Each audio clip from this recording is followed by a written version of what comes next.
Basic structure. Structure of movement. There are many things that the beginning student must know, and quite often, unfortunately, he or she is not told these things.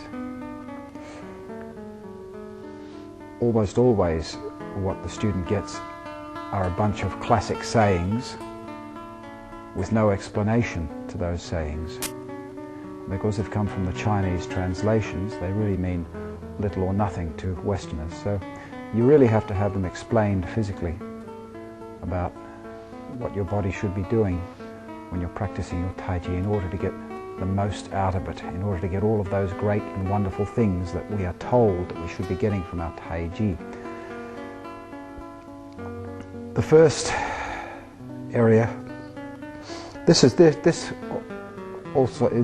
really pertains to your practice of your basic form, but it also pertains to your practicing of your Qigong and any other internal martial art that you might be practicing. First most important thing is that all of the movement must begin and finish at the same time, without breaks. The classics tell us this. However, they don't tell us how to do it.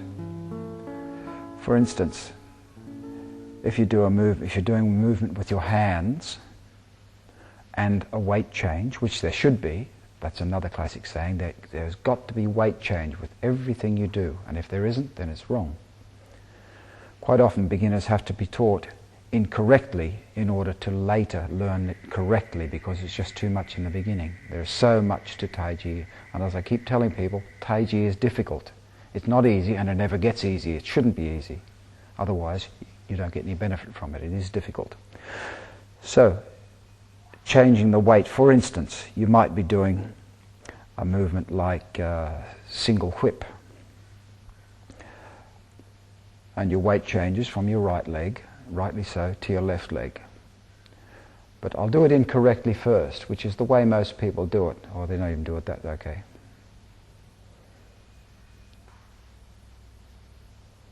You see how the weight changed, and then there was still some movement after the weight change. This is incorrect. All the movement should start and stop at the same time with the weight change. So that movement should be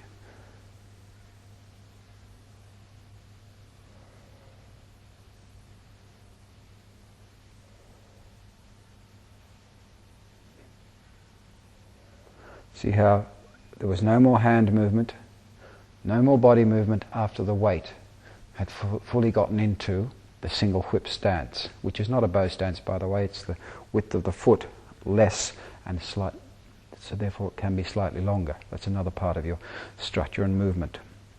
So that's the most important thing, is that everything must start and stop at exactly the same time. This is one of the things that I see people doing all over the world. For instance, parting horse's mane.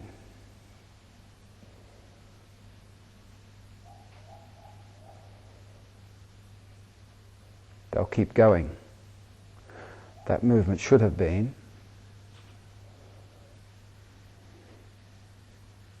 finish when the weight stops moving.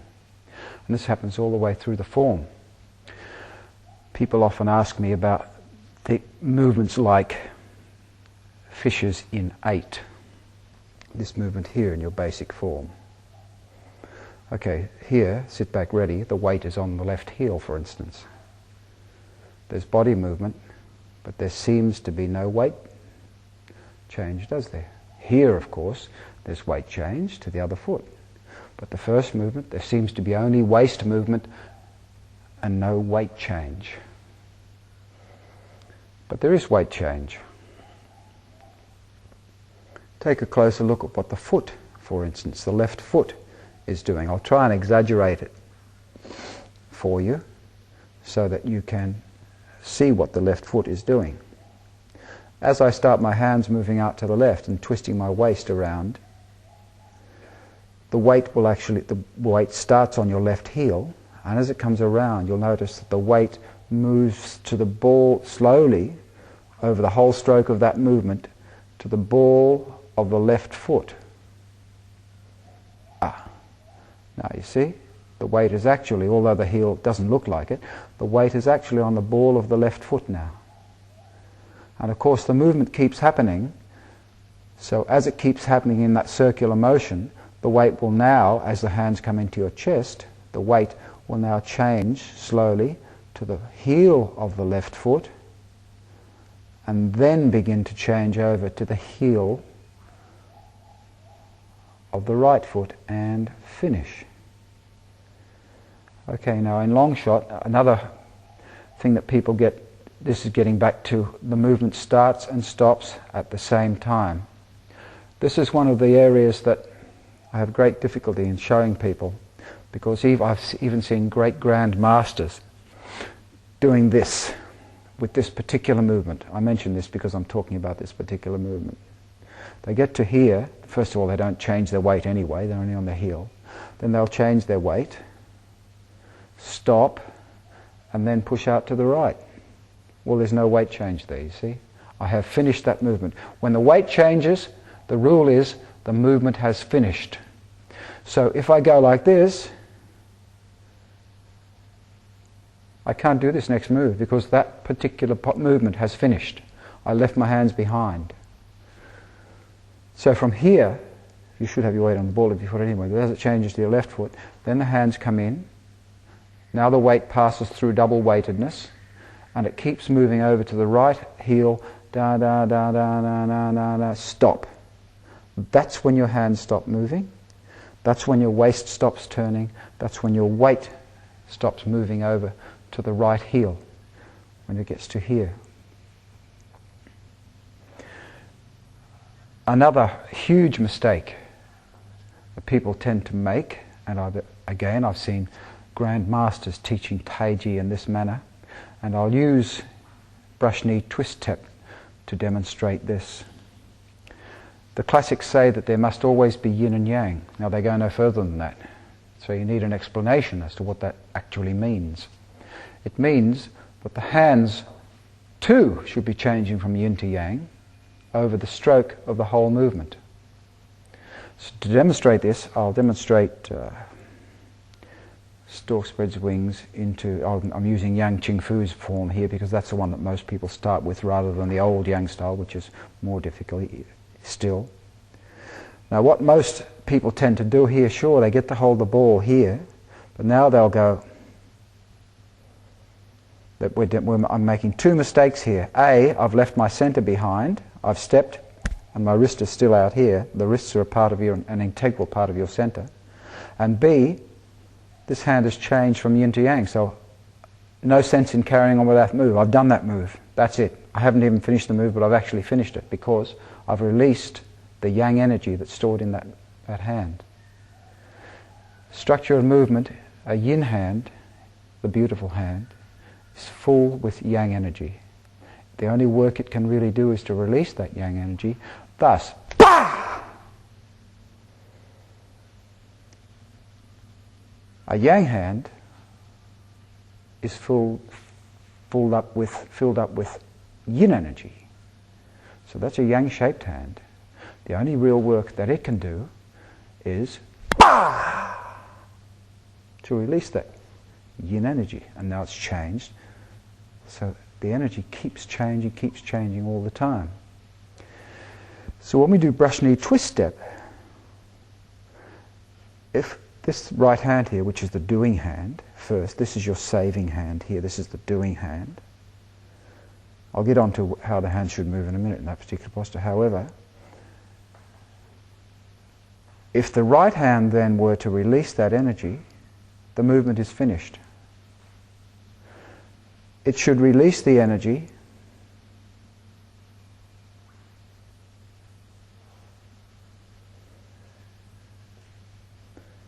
see how the left hand is still releasing energy, right hand, sorry, right up to the finish of that posture. So the hand goes from here, still releasing, still releasing, still releasing, still releasing, released. Now it's ready to go into another yin-shaped hand, you see. But there is one more error, of course, which leads me into this other error.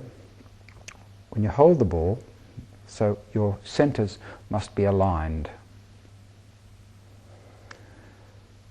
So when you're practicing brush knee twist step, for instance, this applies to every posture you do.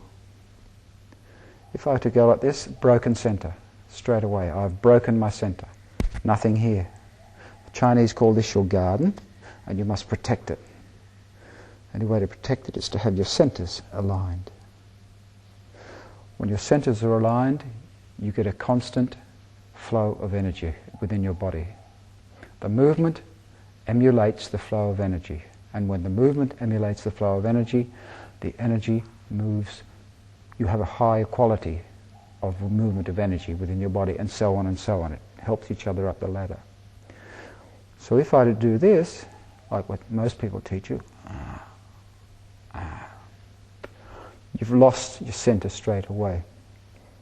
So this posture, in order to keep my palm and wrist in my center here, all I'm going to do with this right hand, Tai Chi is deceptive. It looks like you're doing something different or something more than what you really are. All the right hand does is this.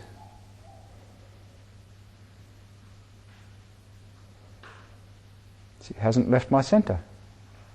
It looks like it's leaving my center because of the turning of the body. It's the waist that makes the hands move and turn. So from here, if I step out to the left and start turning my body as my right hand rotates, you see, it starts there, you see. See how it's already moved forward. There's no going back in Tai Chi. It's a self-defense art. We go forward all the time. In the power, I mean. You often step backwards, of course, but we're talking about the power. So this move here, see, it's coming forward with the turning of the waist. I'm not doing the feet correctly yet, and then releases. So from here, even if I do this, wrong. It's moved back a little bit from that position. So it must straight away be attached to your center and your waist. And as soon as the movement starts happening, you see, it's starting to come forward. And as I place my heel even, notice that the waist is still slightly out to the right, so that I can get that Fa Jing movement now with the waist turning, and as the waist comes around, the foot drags, and the energy releases. You could not possibly, the whole motor of Tai Chi is Fa Jing. Fa Jing is explosive energy, the self-defense part of Tai Chi. You could not possibly get an explosive movement, for instance, doing this. There's no possible way you can do that. That's a karate type of movement.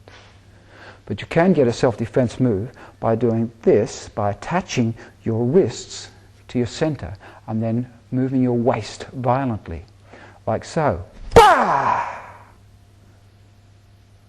You see how the waist drags the hand. Bah! And there's a Fa Jing shake on the end of it. That's what Fa Jing is all about. Thank you, Sand.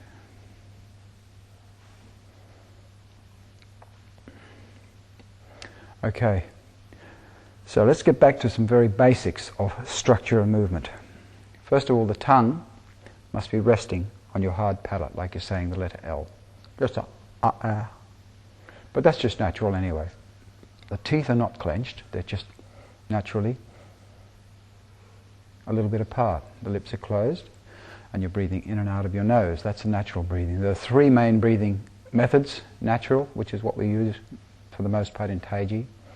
Healing breath, or a tonic breath, when you want to recuperate from an illness or something, and you will do it when you're standing in your normal three-circle standing Qigong posture, is when you breathe in through your mouth and out through your nose. A cleansing breath, for instance after a fast or something like that, is when you breathe in your nose and out your mouth. But for the most part it's in and out your nose.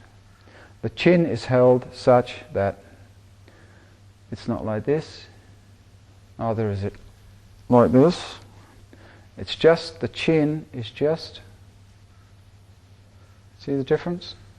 That's normally standing. As soon as you do that, you can feel something up here through the gallbladder 20 points, which is a part of your center.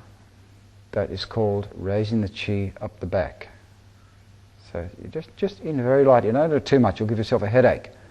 You just pull it in. That tends to pull the backbone up and straighten your backbone up internally, just lightly. You never ever do anything to extremes. Now once you start your Tai Chi form, by the way, your Tai Chi form should be start with straight legs, never with bent legs. After you get to this movement, that's when you bend your knees, and they're bent for the whole form until you finish. So when you have your knees bent, it's natural. See how I've got a sway back here, my bum is slightly protruding. When I bend my knees down, the bum just tucks under, just gently. Just tucks under, just like that. But this is incorrect. And this is incorrect. Just naturally, see there's a little bit of sway there.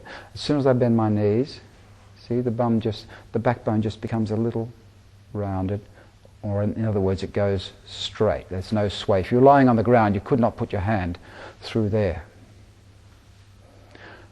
That's the way the whole Tai Chi form goes. It gets a little bit difficult, however, when you get to what's called a bow stance, which is the most common stance in your Tai Chi. And this is how you tell if you're doing a correct bow stance. And this is why Tai Chi is difficult. Most people tend to do a bow stance and try and alleviate the difficulty of that movement by doing things like this. Either I can turn my waist to the right. Now I'm not feeling any tension in my right quad. This is called a quad at all, the inside of my right thigh. Or I can simply stick my bum out, and that alleviates the tension here. But you should have tension here. Every Tai Chi movement is related to a healing application, healing a different organ in your body. And so we must have these gentle stretches and pulls of the meridians in order to activate that healing process. And so your bow stance, your hips must be flat on to the front with your shoulders. Your nose is pointing to where your coccyx is pointing. And your backbone is straight, tucked under. In which case you're going to get a pulling sensation down here. It won't feel absolutely pleasant, but that's the way it should be. That's another big mistake people make. They tend to do form like, single whip's different, by the way, it's not a bow stance. They tend to do it like that, or with their bum stuck out, in order to make it easier for themselves. So the bum is tucked under, straight back, and your hips are onto the front. So I can feel a pulling in here right now. That will never get easy. It will be with you for the rest of your life, but it should be. Chin pulled in, of course. Your crown should be, if you cut a straight line through your body, should come to here. That's the center of your body right there. That's where your weight should be centered. Not particularly on the heel, just where the heel ends here. That's where your crown should go through when you're practicing. I think if you practice those few things to start with,